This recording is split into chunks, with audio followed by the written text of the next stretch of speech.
Я приветствую вас, дорогие друзья, уважаемые гости и подписчики моего канала. Всем большое спасибо за то, что следите за новыми выпусками и, конечно, нашими встречами с Юрием Дудкиным. Он на связи. Юрий Анатольевич, приветствую вас. Здравствуйте, Александр, рад видеть. Юрий Анатольевич, начать я хочу с ультиматума Словакии. Рубильник вырубит, Фица, говорит, не возобновите поставки по дружбе нефти. Вот так вот, да. Венгрия тоже блокирует помощь европейскую и прямо говорят, не будет никакой помощи, если не разблокируете дружбу.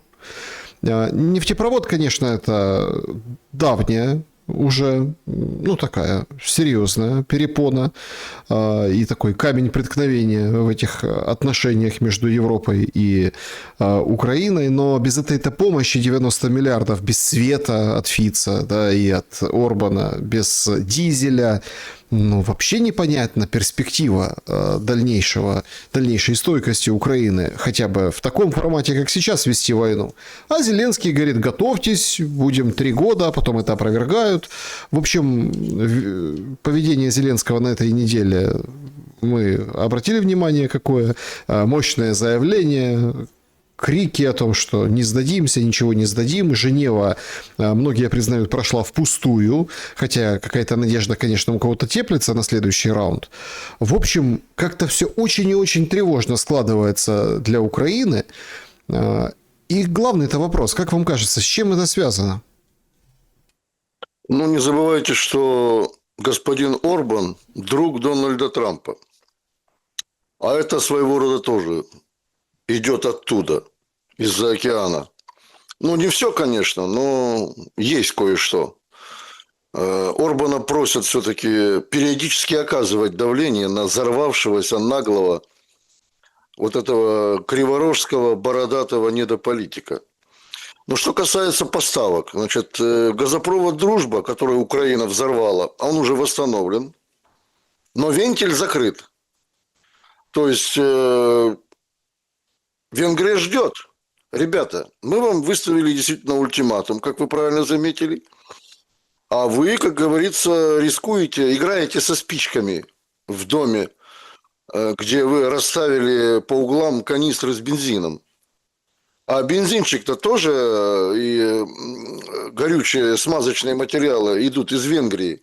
Основная, конечно, масса соляра, дизельного топлива идет из Румынии, но Венгрия тоже обеспечивает Украину этим так нужным для Украины топливом.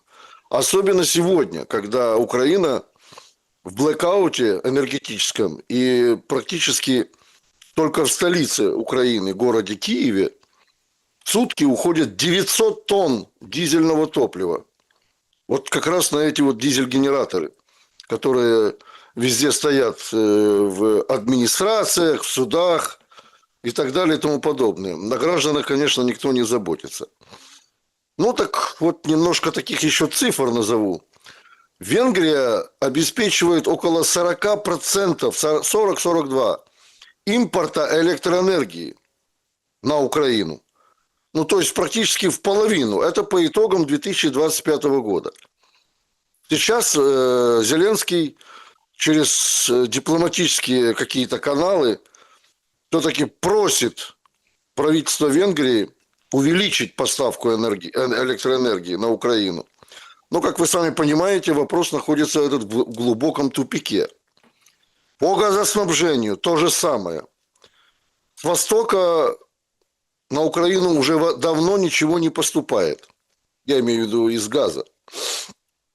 Значит, в 2025 году Венгрия покрывала 45% импорта природного газа на Украину.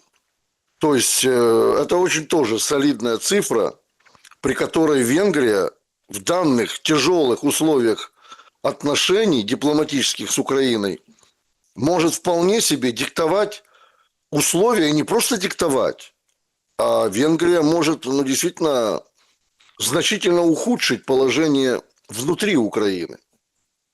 И как-то вот я смотрю, вот эти вот на Банковой хлопчики, они как-то этим не озабочены, ну абсолютно. То есть ездят по заграницам, там хамят кому угодно, даже своим уже хамят. Я понимаю, когда хамят самому Орбану, и там в адрес Путина отпускают плоские оскорбления. Но когда хамят уже лидерам Евросоюза, это какой-то уже, я не знаю, на грани какого-то шизофрении, какой-то сумасшествия. Вот. Поэтому ситуация тяжелая, действительно. Если Украина останется без дизеля, без дизельного топлива, то положение на фронте еще ухудшится больше.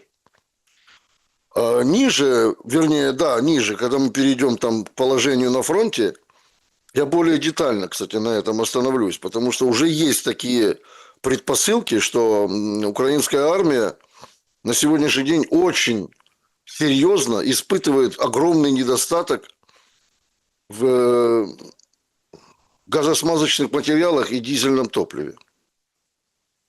Юрий Анатольевич, перед тем, как о фронте поговорить, давайте поговорим о достаточно серьезном откровении Зеленского. Говорит, США и Россия давят на меня. Давят США и Россия, мол, уходите из Донбасса и быстро заканчивайте войну. Такого, конечно, подумать никто не мог, но похоже, что вот шаг за шагом, от заявления к заявлению, ну, в открытую только разве что не выходит Зеленский и не говорит: у России и США союз против меня, Европа спасает, что ж вы делаете? И, в общем-то, не поднимать и не голосить на эту тему, ну, по-моему, за малым остается у Зеленского. Хотя все прекрасно понимают. Да? Судя по выступлению Каи Каллас, которая говорит: мы будем поддерживать, у нас такая стратегическая линия, в общем, Россию надо ослаблять. Похоже, маски сорваны. Но, исходя из соотношения сил, что это нам дает? Действительно ли мы сейчас будем наблюдать, ну, очень карколомное, скажем так, событие, очень серьезные такие виражи, крутые виражи. Залужный появился, да, вот тут деньги заблокированы европейские, а тут, смотрите, там дальше, ну, например, коррупционные скандалы, которые все же ожидают главных лиц на пленках, а их пока не показывают, но тем не менее происходят такие очень умопомрачительные вещи. Даже вот, казалось бы, где-то комичные по своей форме, когда Байрактар хотел убить Гордона, но, тем не менее, скажем так, даже это в эту копилочку кладется, что вот смотрите, молдаванские нанятые ФСБ киллеры должны были прийти за Юсовым, Гордоном. Вот смотрите, как мы там их филигранно раскрыли. Похоже, меняется вообще подход к этой войне и в информационном, и в буквально таком диверсионно-тыловом смысле. По Юсову и Гордону есть такая одна традиционная фраза, вы ее знаете. Кто эти люди вообще? Какое вообще влияние они оказывают на, скажем, благополучие Украины? Ну, хотя бы какое-то маломальское. Ну, честно говоря, смешно, ей-богу. Но это да, это, скажем, Гордон, такой себе идеолог, доморощенный, украинский. Вот. Долгое время, кстати, я так напомню нашим зрителям, откуда взялось это чудо. Начиная еще с юных лет, с помощью небезызвестного Яна Табачника, народного артиста Украины, действительно очень известного человека не только на Украине, но и в Российской Федерации, друга Иосифа Давыдовича Кобзона. Вот. Он порекомендовал Кобзону Гордона как, так сказать, молодую личность, перспективную, украинскую. Конечно, это было еще в далекие времена, преснопамятные там, начиная только с Леонида Кучмы. Вот. И действительно, Гордон просто-таки в Москве поселился. Он брал интервью, помогал ему Иосиф Давыдович Кобзон, тот, которого сегодня память уже на Украине давным-давно осквернена. Лично Гордоном осквернена. Он помогал Гордону встречаться с известными людьми Российской Федерации. Это были артисты, киноактеры, режиссеры, ученые, ну и так далее, писатели и так далее и тому подобное.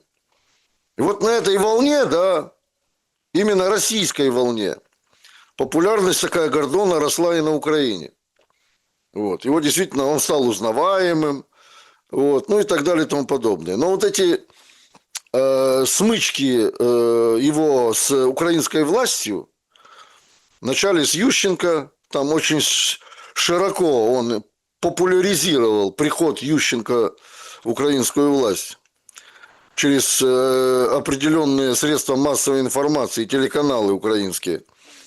Вот. Затем уже был и Майдан, и Порошенко, ну и так далее и тому подобное.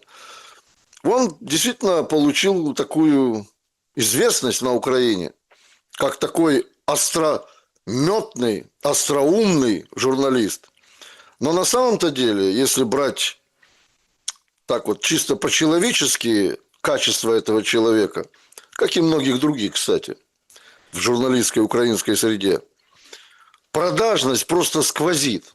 То есть даже не имение своего собственного мнения, а в угоду власти говорил и говорит до сих пор то, что диктует ему нынешняя ситуация. Именно диктует. Может, у него есть и другое мнение, потому что когда-то господин Гордон был очень лоялен к России, имел большую, огромную, на миллиарды рублей недвижимость в Москве, особенно в отеле Four Seasons, известного в Москве, фешенебельного отеля, где он купил себе апартаменты. А на сегодняшний день, естественно, он отрекается от этого. И такой себе, знаете, ну, бандеровец. Антироссийский такой, знаете, прямо, ну, куда там. Вот, я, честно говоря, даже уже не удивляюсь этому человеку, как и многим остальным. Но что касается других тем, мы слишком подробно остановились на этой гнилой личности. Что касается других тем, да, действительно, Венгрия, ну, как и стоило ожидать, собственно говоря, проголосовала против выделения Украине этих 90 миллиардов со стороны Евросоюза, которых еле-еле там наскребли, влезли в долги в какие-то. Мировой банк там какую-то толику этих денег выделил. Международный валютный фонд. Ну и другие банки. Потому что у Евросоюза, конкретно у отдельных государств, членов Евросоюза, свободных денег сегодня нет. А все потому, что именно отказавшись от российской энергетики, от российских газа и нефти, пришлось закупать это все, заставили закупать у Соединенных Штатов. В 3-4 раза дороже. Поэтому все летит в тартарары. Бизнес Италии, Франции, Германии говорит правительству серьезные вещи. Об этом мало очень сообщается и в Европе, и вообще даже в американской прессе. Но бизнес этих стран Евросоюза говорит правительству, что надо что-то делать. Мы практически даже в ноль сегодня не можем свести наши доходы. Они резко падают. Спрос на продукцию падает в мире. Мы или будем переезжать куда-то, либо вы ведете переговоры с Соединенными Штатами об ослаблении вот этих тарифов, санкций и так далее и тому подобное. Буквально вчера Трамп вводит, ну, это, знаете, такой вызов, я бы даже сказал, вызов миру. 10% тарифы на все, что называется. Все, что связано с США. Это и торговля, и так далее, и так далее. Там много вещей перечислено. Хотя, опять же, тот же Верховный суд Соединенных Штатов отменил все значит, тарифы, которые вводил Трамп в отношении государств, с которыми торгуют Соединенные Штаты. Но, тем не менее, Трамп назвал свой же собственный Верховный суд дрессированными ручными собачками. Вот, и, скажем так, сказал, что я могу снести Вообще это поразительно. До этого ни один президент Соединенных Штатов, ни один, самый даже такой русофобский, антисоветский, ни Линдон Джонсон, ни другие там президенты, даже тот же Байден, который был до Трампа, не позволяли себе таких вещей. Я, говорит, могу снести любое государство с лица земли. Ну, это ж, простите, так уже многие говорят, и политики, и, скажем, рангом пониже, известные люди в мире, какое-то состояние безысходности. Непонятно, что вообще будет, что с этим Ираном. Сегодня нанести должны были удары по Ирану. Вот. Как-то опять Трамп, непредсказуемый Трамп, опять это все обмозговывает, переигрывает, нагнетая туда колоссальную военную силу в виде 2 американских авианосных групп. С Кубой угрожал, сделал ей энергетическую блокаду. Как только приехал министр иностранных дел Кубы в Кремль, встречался с Владимиром Путиным и Игорем, господи, глава Роснефти, забыл фамилию, с главой Роснефти, это понятно, о чем они говорят, Сечин, Игорь Сечин. С Игорем Сечиным. Стало сразу понятно, что Россия будет поставлять Кубе нефтепродукты и дизельное топливо. Все, как говорится, опять же, в том старом еврейском анекдоте. США уже никто никуда не идет. Уже в отношении Кубы все молчат. Правда, там, говорят, какие-то ведет сын Рауля Кастро сепаратные переговоры с США. Но я не верю в успех этих переговоров, потому как все-таки ситуация зашла гораздо глубже. Вот. Поэтому, что сказать, что ответить на ваш вопрос, Александр? Действительно, вот как, опять же, я повторюсь, говорят многие, какая-то вот в душе существует какая-то безысходность. То есть нельзя вообще ничего предугадать на сегодняшний день. Думаешь об одном, происходит совершенно другое. Пытается как-то войти в какое-то нормальное русло, я бы так сказал, переговорный процесс по Украине, все проваливается. Все заходит в глубочайший тупик. Вот. Вообще нет никаких... Единственное, есть точки соприкосновения на сегодняшний день по Украине, и это отмечает, кстати, сам Трамп, по обмену пленных и по обмену тел между сторонами. Все. Больше ничего не существует. То есть требования, которые выдвигает Российская Федерация, неприемлемы для Зеленского. Он, вопреки, кстати, тем схожим положением договора о мирном договоре, который выдвигала свой проект Соединенные Штаты, выдвигали Соединенные Штаты.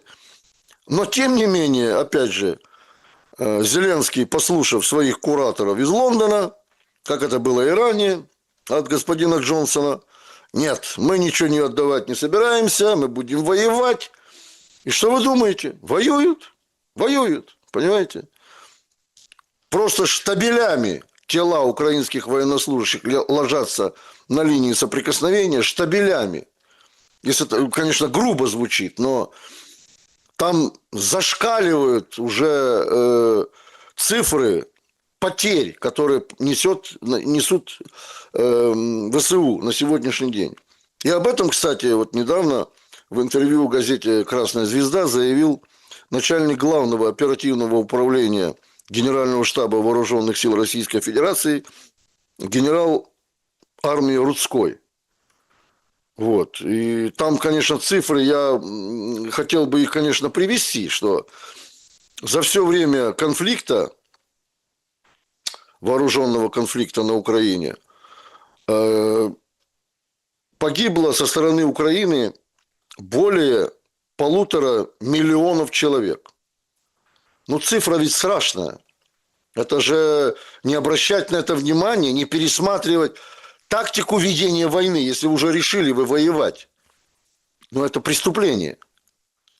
Далее, значит, по другим данным, например, в прошлом году вот, российской армии, по докладу Рудского, значит, освобождено, ну, в 25 году, освобождено 300 населенных пунктов. В основном это, конечно, в Донецкой и Запорожской областях.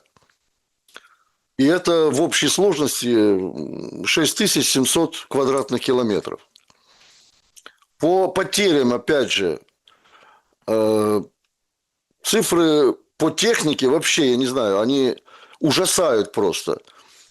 Потери противника, говорит Рудской, в технике за 2025 год составили около 6700 танков и боевых бронированных машин.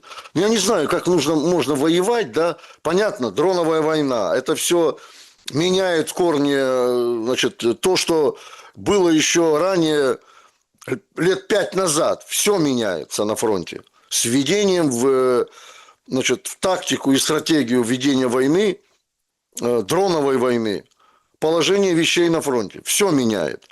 Но, простите, на сегодняшний день, когда на Донецком направлении, Краматорском и Славянском направлении идет команда снять 2 батальона элитных с Киевской области, перебросить туда, оголяют столицу.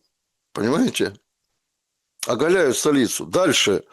На Краматорском направлении появились, наконец-то, танки «Леопард» и «Челленджер», которые были тоже где-то там под Киевом.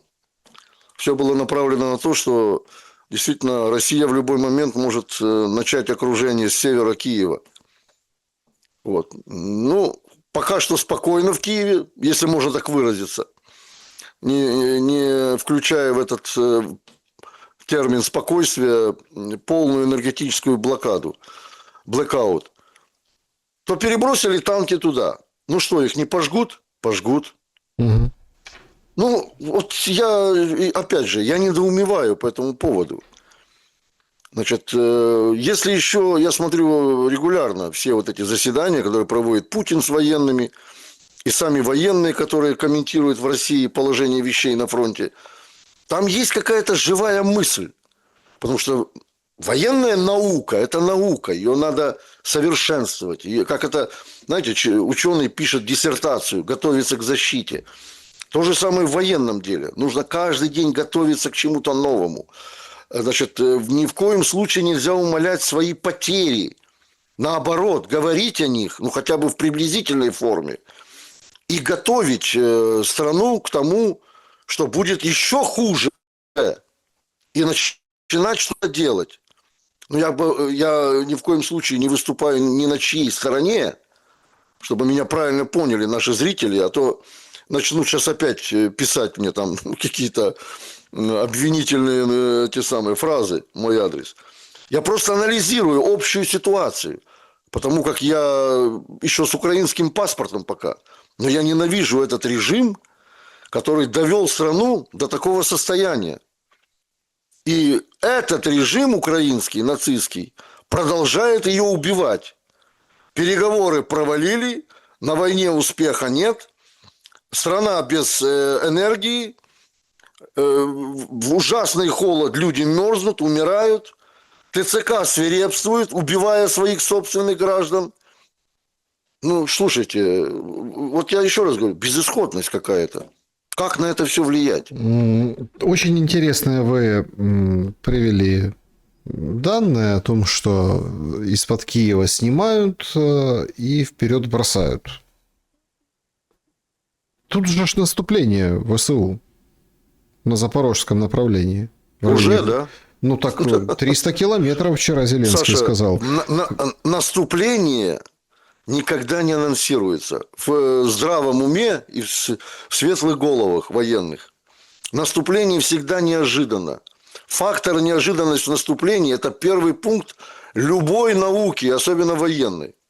Фактор неожиданности. Смотрите, неожиданность лично для меня в этом контексте вызывает то, что 200 квадратных километров – это достаточно много. 300, да. Вчера говорит Зеленский. А на картах их нет. Нет, конечно. Вот Нет. тоже как так? Ну, Наступление вот так, есть, вот так. но его как бы нет. Да. Ну, как говорят, пословица такая есть. Гладко было на бумаге, да забыли про овраги, по которым ходить.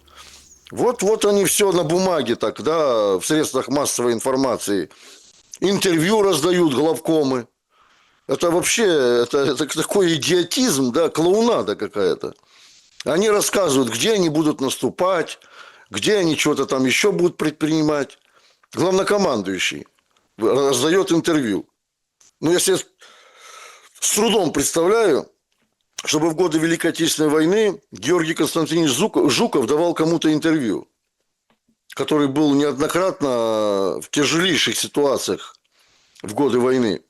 И его Сталин, как верховный главнокомандующий, перебрасывал на различные участки фронта. Вот. И ситуация под Москвой была тяжелая в 41-м. Он был там. Под Ленинградом он был там. Ну и так далее и тому подобное. Сталинград то же самое.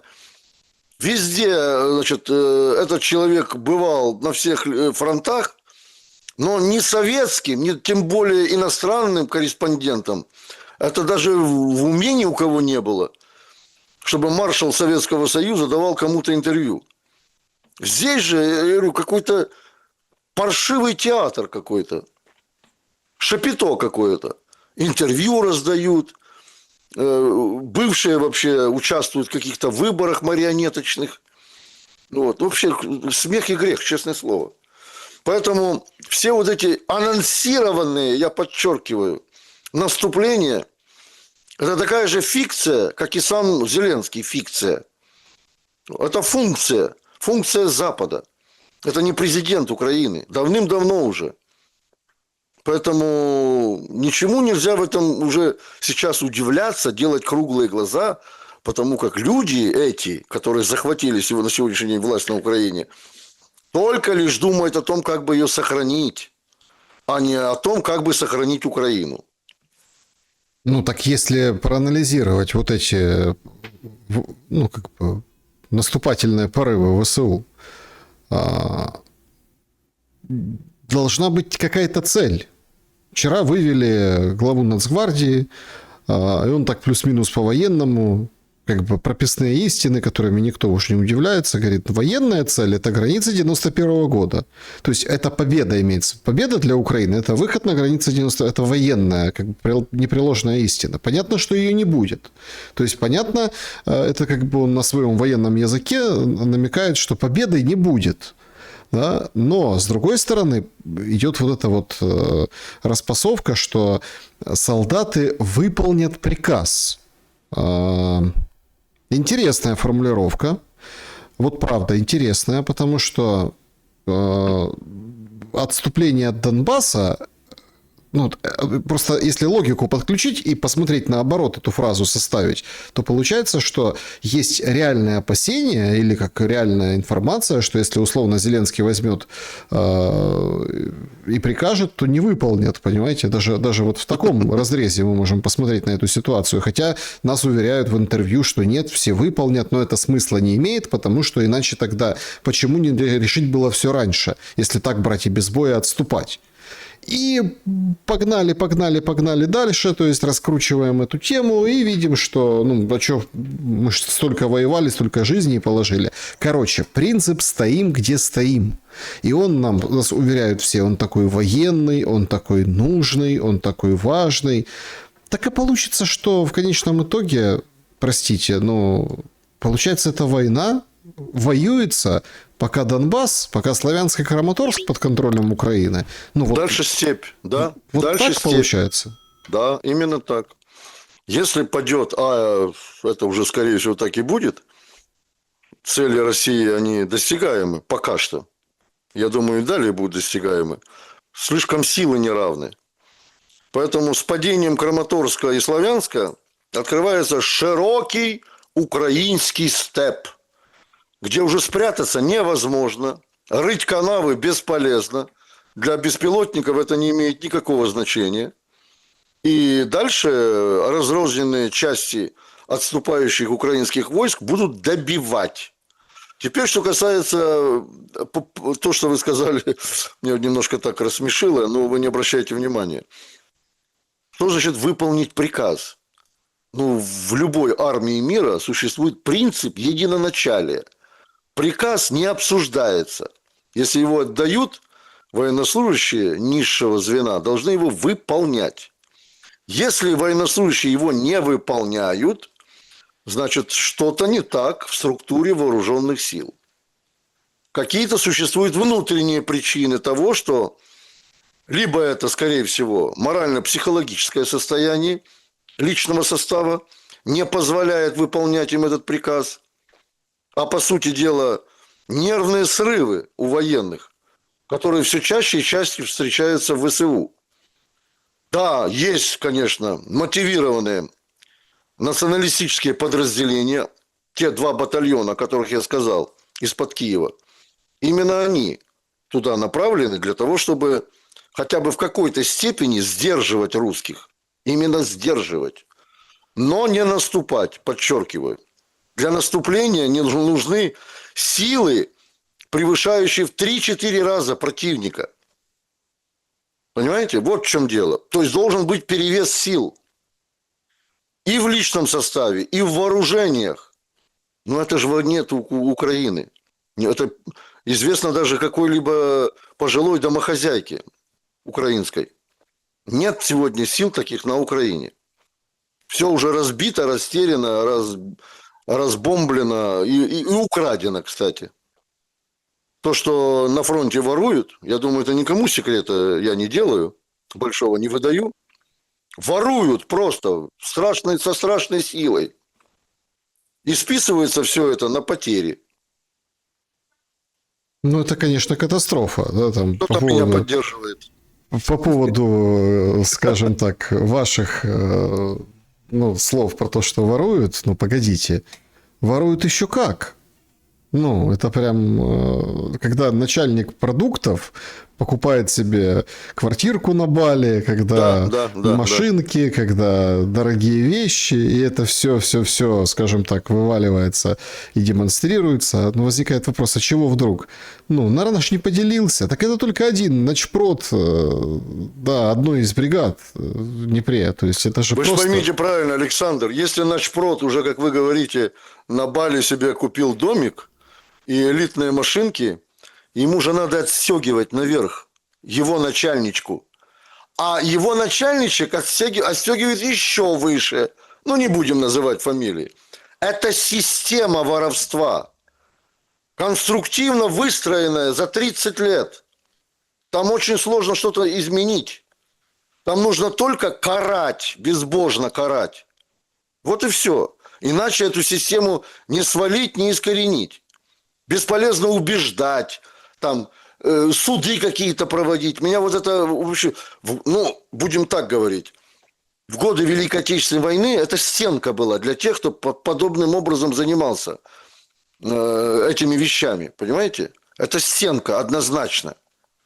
Вот, конечно, современная война при той, так сказать, европейскости, которую проводит Украина сегодня, она не может себе позволить такого. Да что там не может? Высшие чиновники государства и около нее, около высших чиновников, против них до сих пор не возбуждены уголовные дела за коррупцию. Я ж имею в виду Ермака, как вы понимаете, и же с ним. То есть нашли такого, знаете, как они любят говорить, цапа відбувайла, как называют Галущенко. Все, сейчас его закрыли, ну, а дальше поглядим, как они говорят. Но главное читаться в Вашингтон. С коррупцией боремся. Будьте к нам лояльны, господин Трамп. Все, назначили одного стрелочника. Если понадобится, найдут еще одного. Вот, поэтому все, кто нужен для Зеленского и его режима, все будут оставаться более-менее в спокойном состоянии, в состоянии относительного спокойствия. Вот. Тем более, это же, вы сами понимаете, шлейф дружбы, кумовства тянется из далекого-далекого прошлого. Вот. Поэтому никто, пока Зеленский на Банковой, условно говоря, а больше он в Европе, конечно, то никто из этих персонажей, которые просто, ну, с собой, так сказать, своим положением, да, дают пример тем же начпродам в вооруженных силах, как нужно обходить закон. Воруя, причем воруя не там сотнями тысяч гривен, а миллионами долларов, вот, можно быть неуязвимым. Очень интересно, что как бы отклик находится этих событий среди простых людей. Ужасающие картинки я ей показывал, и, ну, когда там вытаскивают с подъезда, маленькая девочка бежит за папку, пытается, ну, как бы, ну, а что она может, да, его уволокли, побили, и все, она остается на морозе, босая на снегу, закрыт дверь в парадную, то есть, ну, вот эти все моменты. Но тоже интересные вещи происходят. Каждый день у нас какой-то эксцесс. То граната взрывается, то СЗЧшник в кого-то стреляет, то еще какие-то вещи. Вот пишет сегодня, ну, тоже из военных, да, там, Бунятов есть такой.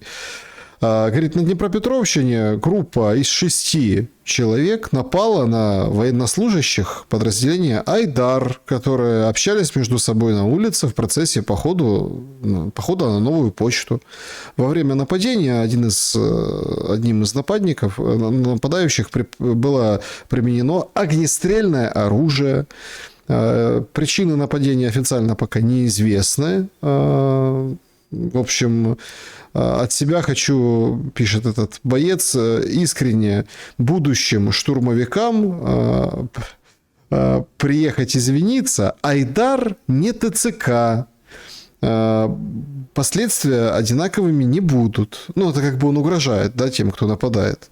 Видимо, то есть из контекста этого сообщения мы понимаем, что перепутали с ТЦКшниками, напали, да, еще один даже кто-то стрелял. Гетманцев сегодня вышел, ну, ширится его цитата, же говорит о том, что все, мы не можем списывать все теперь только на ИПСО и российскую пропаганду и российские диверсии. Мы должны заниматься этой проблемой. Ну, уже месяц где-то говорят о том, что должны заниматься этой проблемой.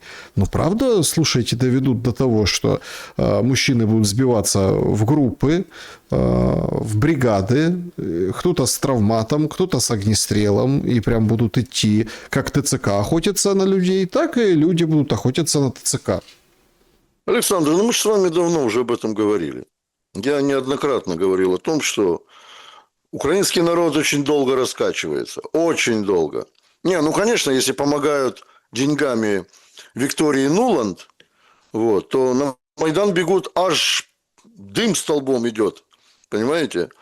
А когда даже убивают своих родных, свои же убивают, то как-то очень долго раскачивается. Терпят вот это, терпимость эта, да, украинского народа, она, конечно, отдельного заслуживает повествования.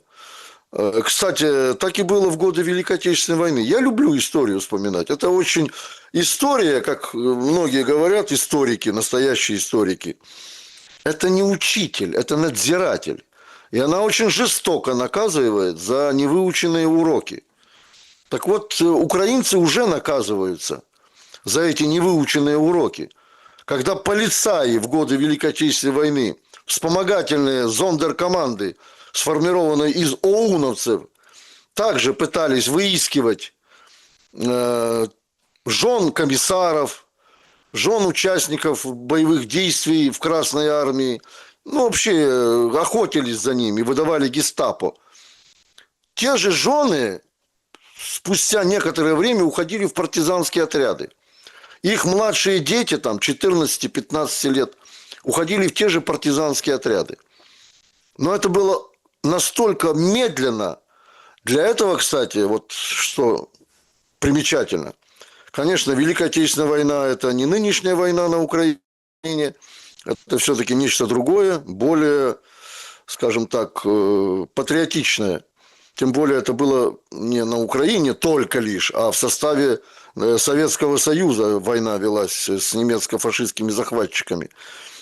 Так вот, в тылу создавались подпольные группы.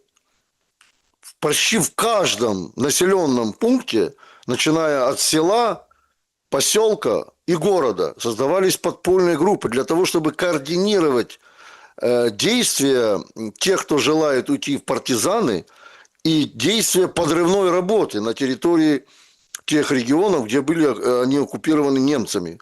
Вот. Здесь же, еще раз говорю, я не призываю ни к чему абсолютно. Но, повторюсь, у украинцев на руках есть оружие, не зарегистрированное.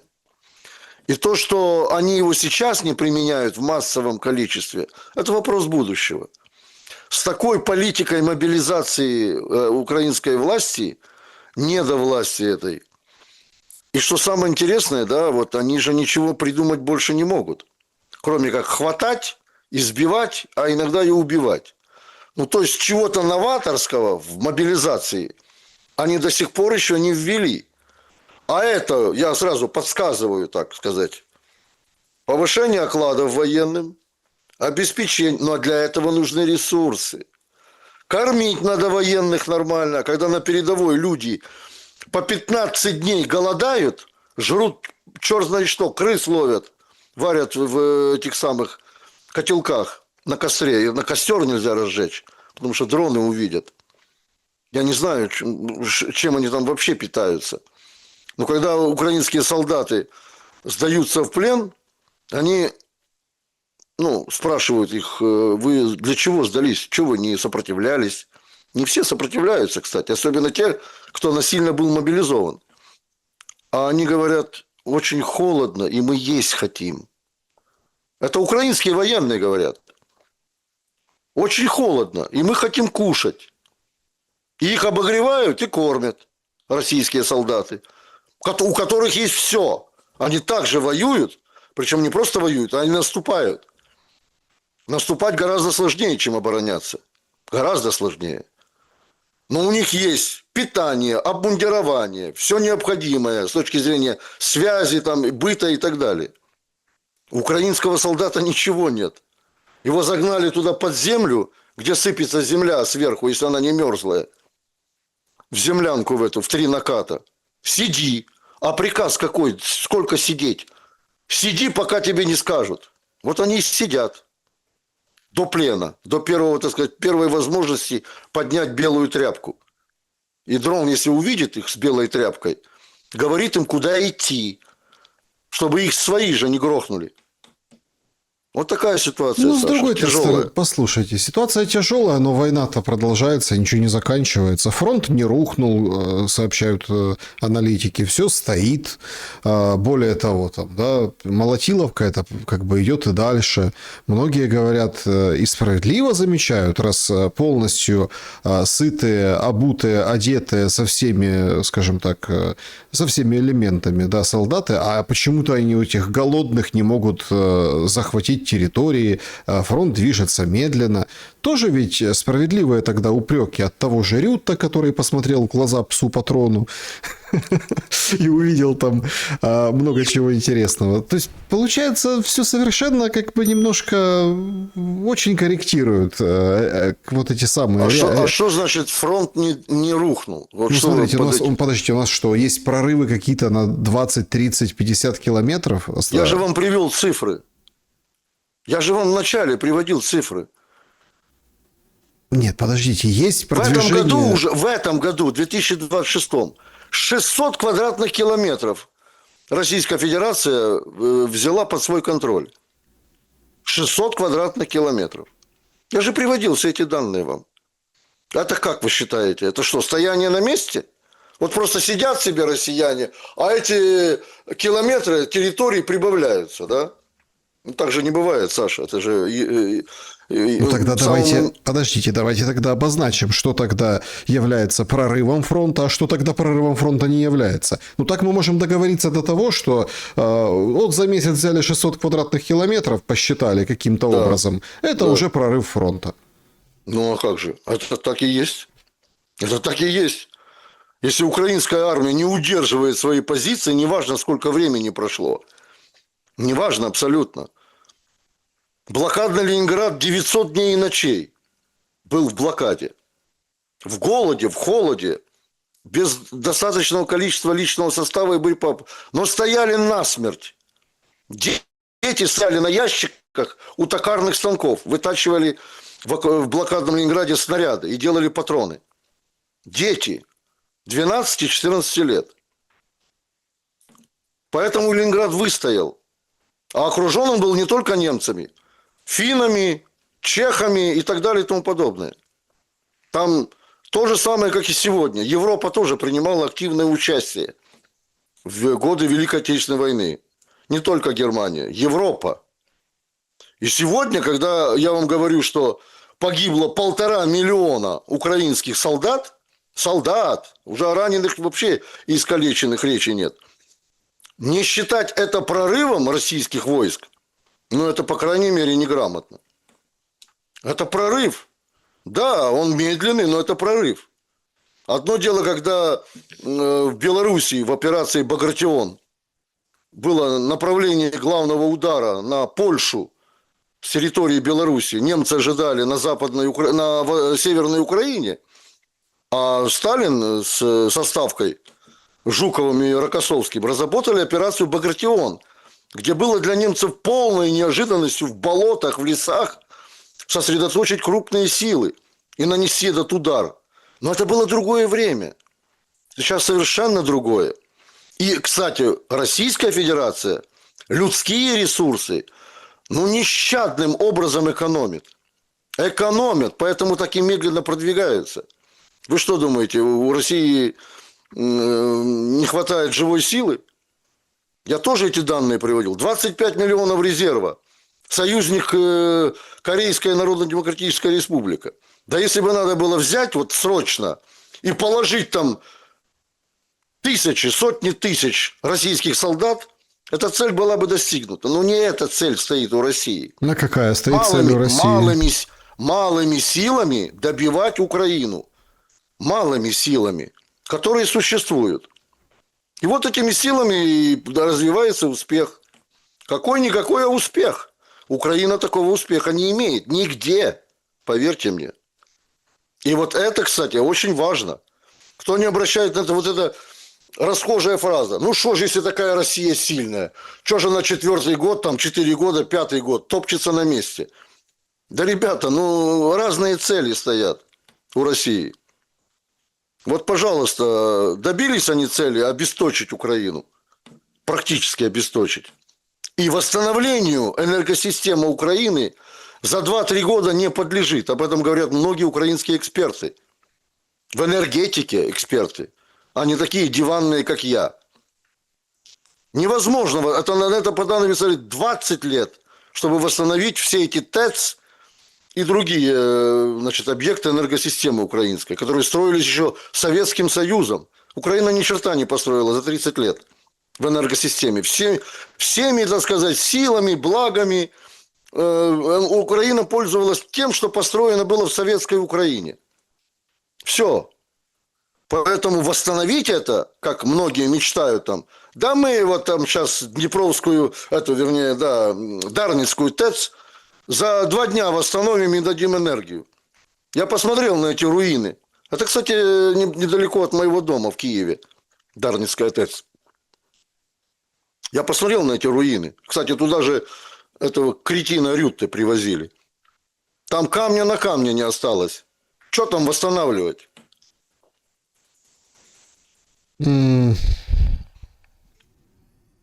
Какие перспективы, Юрий Анатольевич?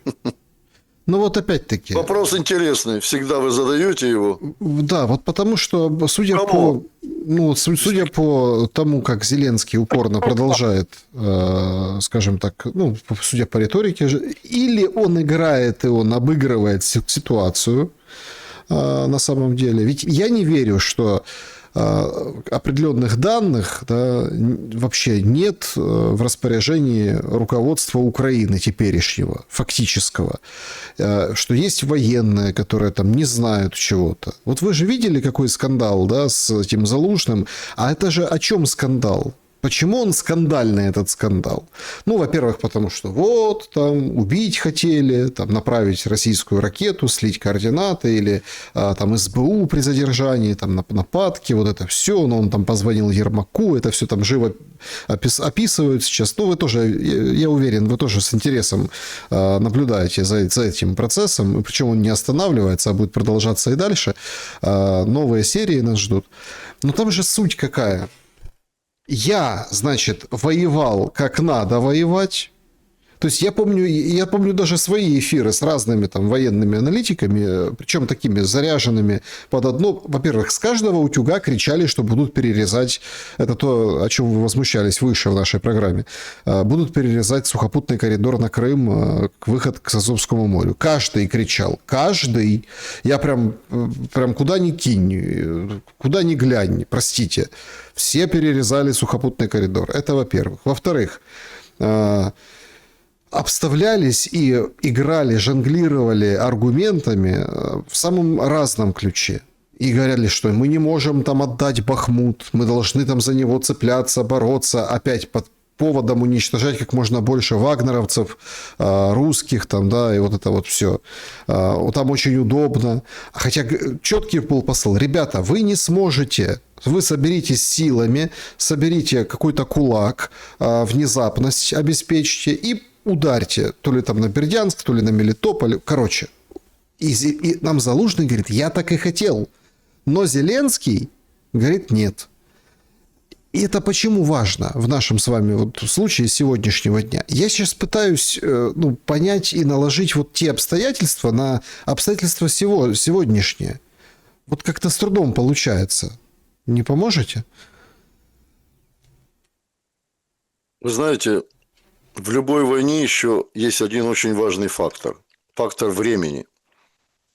Значит, нельзя планировать и проводить какую-либо военную операцию раньше времени, если она не готова, подчеркиваю. Если она готова, можно проводить.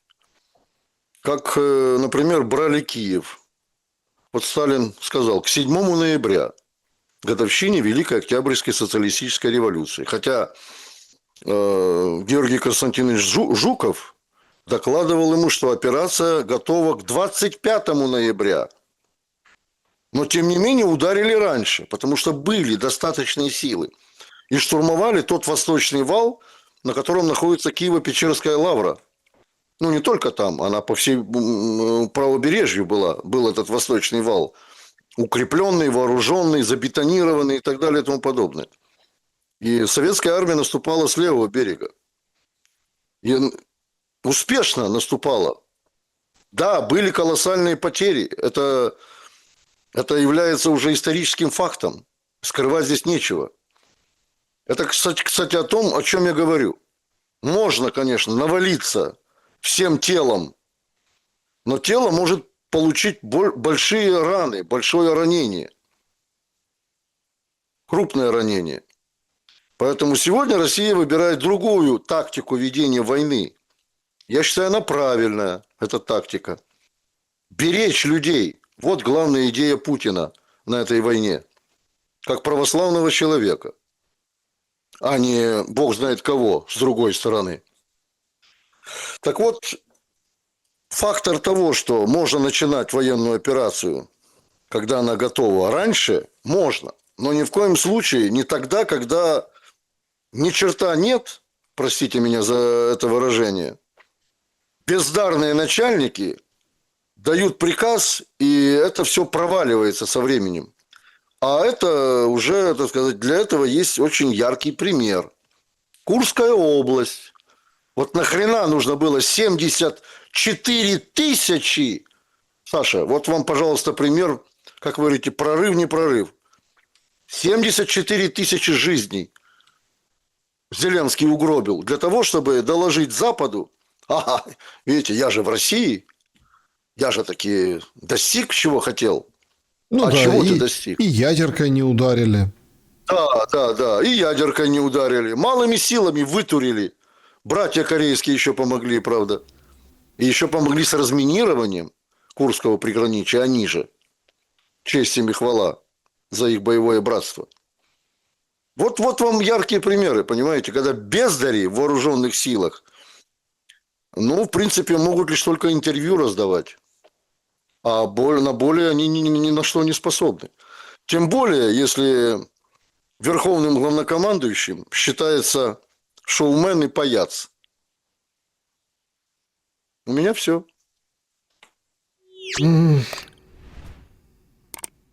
В переговоры и в то, что Трамп на фоне вот этих всех своих теперешних уже проблем, да, с тарифами, пошлинами, судами, вы в их успех не верите. Боже, сохрани. Никакого успеха в этой связи не будет. Это нужно Трампу. Это даже Зеленскому не надо. Я так тихо скажу. Не надо это Зеленскому. Он плевал на эти переговоры. Он издевается над этими переговорами. Разве это не видно? Причем издевательства свои он чаще адресует, понятное дело, в сторону России.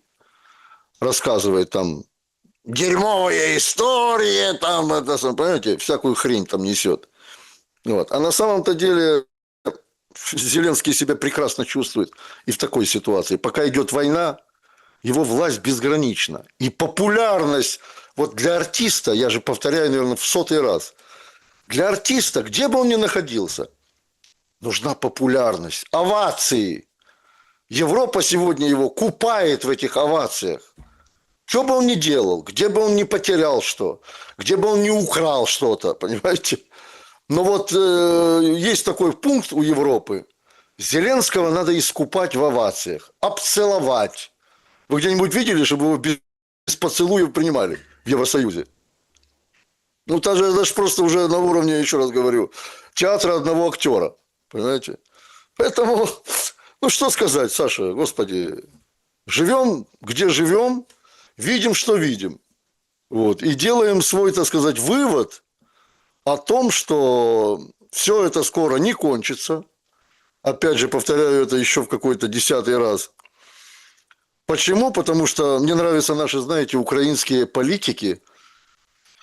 Ой, не хотел говорить, но не могу. Вот что-то, когда у меня здесь вот что-то бурлит, я не могу долго себя сдерживать. Украинские политики, многие, народные депутаты различных фракций, чиновники из кабинета министров, которые уехали в Россию, да, ну, по большей части они живут в Москве, это понятно. Никто же не хочет жить в Саратове, к примеру, или в Улан-Удэ. Вот. Все в Москве находятся, поближе к Кремлю. Понимаете, да? Вот они сегодня мечтают, что все-таки война как никогда закончится рано или поздно. И они опять врежутся носом вот в эти украинские структуры власти. Я вообще-то им говорю, ребята, а вы вообще ситуацию оцениваете, какая на сегодня есть, на 5-й год войны? Вы сегодня оцениваете вообще, что происходит на Украине, какой переворот сознания произошло в российской власти по поводу Украины? Вот что нужно сделать, чтобы действительно мы вернулись все на Украину?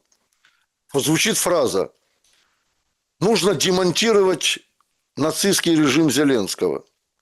Я говорю, каким образом демонтировать? Вы его монтировали? Чем демонтировать? Ломом и лопатой или как? Вот что вы хотите сделать, чтобы демонтировать режим в Киеве? Молчание. И вот эти люди, да, вот я поражаюсь просто. Они, по сути дела, да, когда был государственный переворот в Киеве, кстати, сегодня очень интересная дата. Да. Как раз начало обстрела. И я нисколько не юродствую по этому поводу. Это было начало массовых убийств в Киеве. Даже по всем городам Украины этого не было. А Киев был тем катализатором государственного переворота, который низвел Украину до состояния войны на сегодняшний день. Вот это именно этот день сегодняшний, в 2014 году. А что же вы тогда, говорю, не отстояли сразу Донецк, Луганск, позволили истреблять своих же граждан этой нацистской власти Турчинова, Порошенко своих собственных граждан самыми современными видами оружия?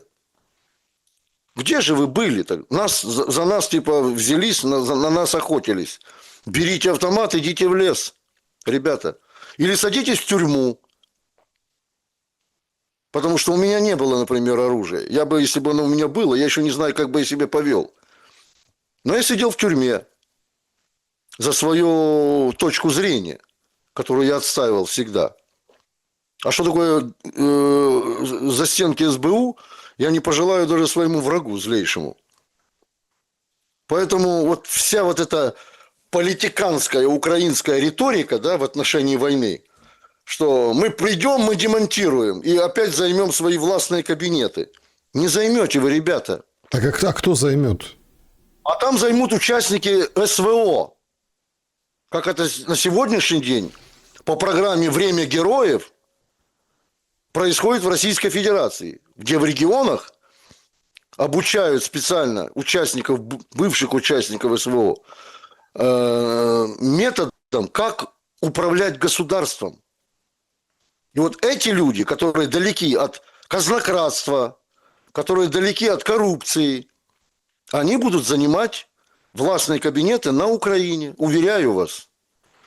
Да, это пройдет определенное время, но бывшие украинские чиновники никогда не войдут в те же кабинеты, в которых они сидели, а просиживали свои задницы и аплодировали на всех форумах, что мы такие вильні и мы такие незалежні. Не будет этого.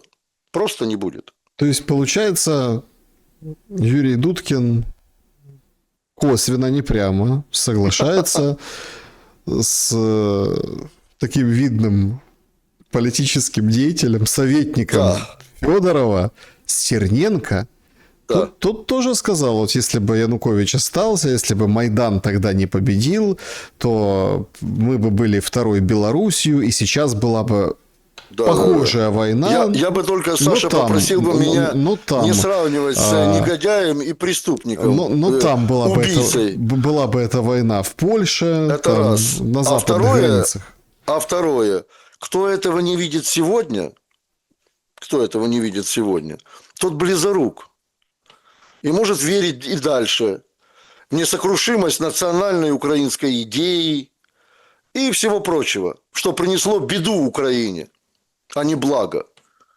Понимаете? А, повторяю, Стерненки эти, негодяи или другие могут говорить все, что угодно. Я не ровня им, абсолютно. И сравнивать мои слова с их не стоит. Но та нацистская власть, которая на сегодня существует, с ней не переговоры надо вести, ее надо истреблять физическим методом, как это было сделано с фашизмом и с немецким нацизмом. Истреблять, судить и вешать.